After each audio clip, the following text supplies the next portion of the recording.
America Iran deal में ही $300 million यानी 28 अरब रुपए का पेच भी फंसा हुआ है। ये अगली बड़ी खबर है। एमओयू में लिखा ईरान को 28 अरब मिलेंगे और ट्रंप ने 28 अरब रुपए देने से इनकार कर दिया है। डोनाल्ड ट्रंप ने ट्रूथ पर लिखा है ये फर्जी खबर है। ये खबर डेमोक्रेटिक सांसद फैला रहे हैं। डोनाल्ड ट्रंप की तरफ से फिलहाल इसको लेकर भी एक और पोस्ट जिसमें उन्होंने ये साफ तौर पर कहा कि किसी तरीके का कोई पैसा 28 अरब डॉलर नहीं मिलेंगे।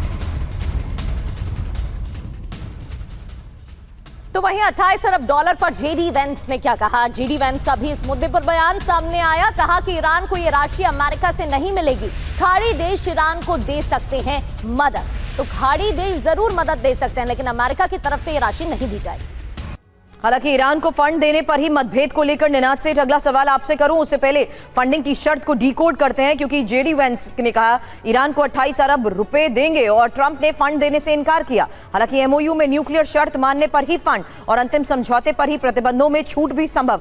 डील के बाद भी $300 मिलियन देने पर मतभेद और ईरान शर्तों पर कायम रहा तो पुनर्निर्माण फंड भी मिलेगा। हालांकि ईरान ने शर्तों पर टाल मटोल किया तो फंड फ्रीज, यही फिलहाल फाइनेंशियल टाइम्स की रिपोर्ट के जरिए दावा किया जा रहा है। सर, एक मिसट्रस्ट तो है, और क्या अभी टाइम बाय करते हुए दोनों एक दूसरे के फैसलों को भी परख रहे हैं, ये जानते हुए कि आखिर कहां पर आकर बात स्ट्रैटेजिकली एमओयू के तहत सामने रखी जाए? क्योंकि अलग अलग बयान अमेरिका में ही जिस तरीके से सामने आ रहे हैं वो भी सवाल खड़े करते हैं। ईरान का जो रुख है वो अमेरिका से बिल्कुल इतर है। ये तमाम कंफ्यूजन अभी भी अलग अलग मुद्दों पर कायम है। देखिए, पहली बात तो 300 मिलियन नहीं, $300 बिलियन हैं। राइट। 1 बिलियन 9,000 करोड़ होता है, तो आप अंदाजा लगाइए कितना पैसा है। ईरान नहीं मानेगा अगर उसके फंड्स डीफ्रीज नहीं होते तो इस शर्त इस साइन करने का इस डील में। ये बड़ी सिंपल बात है। ये वाले नए फंड नहीं है, उनके खुद के फंड फंसे हुए हैं जो अमेरिका के सैंक्शन के अंदर है। उसको छोड़े बिना ईरान साइन नहीं करेगा। मैं ये भविष्यवाणी कर सकता हूं इस चैनल पे। पर इससे बड़ी एक और बात है, हम भूल जाते हैं कि ईरान दुनिया का 6ठे नंबर का ऑयल प्रोड्यूसर है। वो एक साल में इतने पैसे कमा सकता है कि वो जितना भी बर्बाद हुआ है वो वापस आ जाए। ईरान कोई छोटी छोटी टुच्ची पावर नहीं है। ईरान वर्ल्ड का 6th लार्जेस्ट ऑयल प्रोड्यूसर और 5th लार्जेस्ट गैस प्रोड्यूसर है।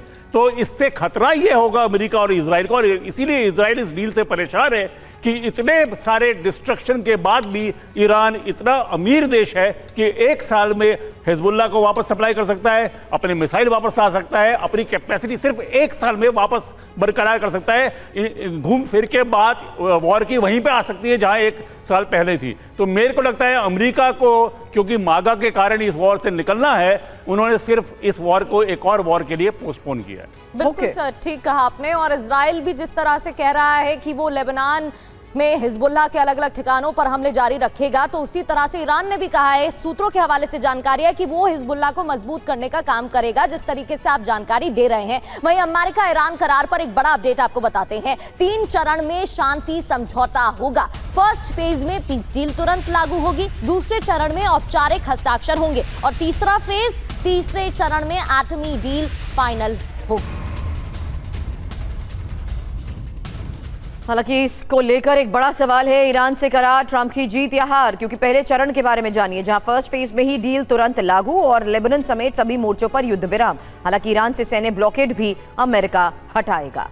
दूसरे चरण की बात करें तो 19 जून को जिनेवा में औपचारिक हस्ताक्षर होने हैं और जहाजों के लिए हॉर्मुज फिर से खुल जाएगा। इधर ईरान पर लगे प्रतिबंधों में अस्थायी छूट की बात कही जा रही है, तो एटमी डील पर सहमति के लिए रोड मैप भी तैयार किया जाएगा। हालांकि तीसरे चरण में 60 दिन में एटमी डील फाइनल होगी और फ्री संपत्ति कई फेजेस में रिलीज होगी। प्रतिबंधों पर और ज्यादा राहत भी संभव है। शरदेंदु सर, ये जो फेजेस हैं, 3 चरण की बात की, क्या यही पहले और दूसरे चरण में भांपा जाएगा कि आखिर विश्वास किया जाए या ना किया जाए? क्योंकि जो बात अभी निनाद सर ने कही, उन्होंने कहा कि ये अगले फेज ऑफ ऑपरेशन से पहले मान लीजिए हो सकता है कि बात वहीं पर पहुंच जाए जहां से शुरू हुई थी, क्योंकि डोनाल्ड ट्रंप डेस्परेट हो चुके हैं इस वक्त डील करने के लिए, जबकि ईरान अपनी शर्तों पर कायम है।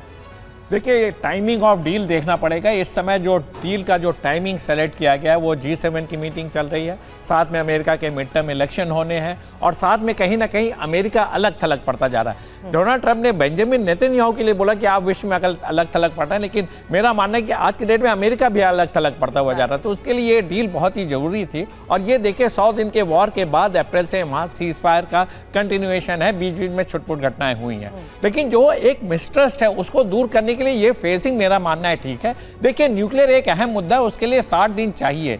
क्या डिस्पोजल होगा, कैसे एनपीटी साइन होगा, कैसे उनके न्यूक्लियर प्लान पे रोक लगेगी, कैसे ईरान को बाध्य किया जाएगा कि वो अपना न्यूक्लियर प्लान छोड़ दे और एटम बम ना बनाए, तो उसके लिए समय चाहिए। वो अक्रॉस द ट्रिपल फेजेस में बात होगी, लेकिन जो पहली 2-3 चीजें हैं वो बिल्कुल सही हैं। आप सीज फायर करिए, एग्रीमेंट साइन करो, और इस एग्रीमेंट में ईरान का बिल्डअप, स्ट्रेट ऑफ हार्मुज खोलना, उसके ऊपर जो सैंक्शन लगाए ग्रेजुअली खत्म करना, उसके इकोनॉमी को रिवाइव करने की बात है, क्योंकि वहाँ इन्फ्लेशन था, आम मर्रा की चीजें वहां अवेलेबल नहीं थी। तो ये फेजिंग तो ठीक है, लेकिन कितना अबाइड करते हैं ये देखने वाला होगा। कौन कितना गिव अप करता है, कौन कितना टेक करता है, इसको देखना है। ऐसा ना हो कि पूरा ईरान के फेवर में चला जाए, अमेरिका प्रिवेल करे, डील टूट भी सकती है। ये बिल्कुल लोगों की संभावना है कि हो सकता है मिड टर्म इलेक्शन में अगर रिपब्लिकन जीत जाते हैं तो ये डील टूट जाए, बहाना दिया जाएगा न्यूक्लियर प्लान जो हम डील करना चाह रहे थे उस पर कोई एग्रीमेंट नहीं हुआ और फिर से बमबारी।